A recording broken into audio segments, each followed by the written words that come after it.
Murder கேஸ்னால் normal கேஸ்னு நம்ம நினைக்கிறோம். ஆனால் மதுரையில் நடந்த இந்த கேஸு போலீஸையே ரொம்பவே கன்ஃபியூஸ் பண்ண ரியல் இன்சிடெண்ட்.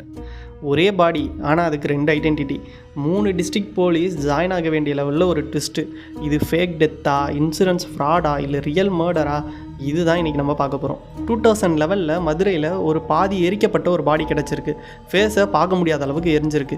பாடிக்கு பக்கத்தில் ஒரு பைக்கோட கீயும் ப்ளஸ் ரேஷன் கார்டோட காப்பியும் இருந்திருக்கு. அதில் நேம் கார்த்திக்னு வந்திருக்கு.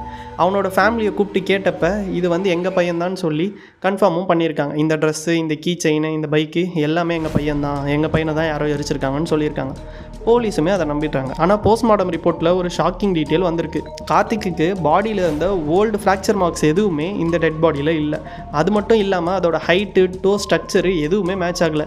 இந்த பாடி கார்த்திக்னு நம்பின டீட்டெயில்ஸ் தப்புன்னு போலீஸுக்கு புரியுது. போலீஸ் செம்மையாக கன்ஃபியூஸ் ஆகிட்டாங்க. ஃபேமிலி கன்ஃபார்ம் பண்ணதே அவங்க பையன் பண்ணிட்டாங்க. ஆனால் மெடிக்கல் ரிப்போர்ட்டில் ஏன் மேட்ச் ஆகலைன்னு ஒன்றுமே புரியாமல் இருந்தாங்க.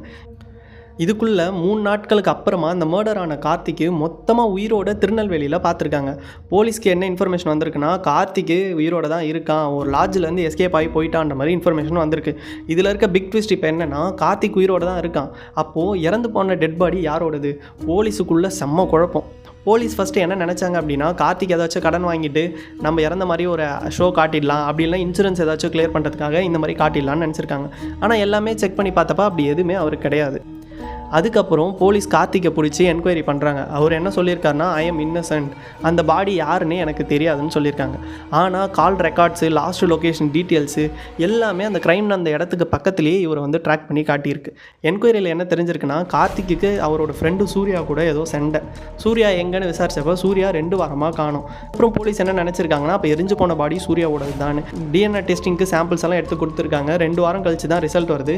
எரிஞ்சு போன பாடி சூர்யாவோடது. இப்போது எல்லாமே கிளியர் ஆகிடுச்சு. சூர்யாவுக்கும் கார்த்திக்கும் சண்டை. அதனால் கார்த்திக் பிளான் பண்ணி அந்த இடத்துக்கு சூர்யாவை வர வச்சு சூர்யாவை மர்டர் பண்ணி பாடியை பர்ன் பண்ணியிருக்காரு.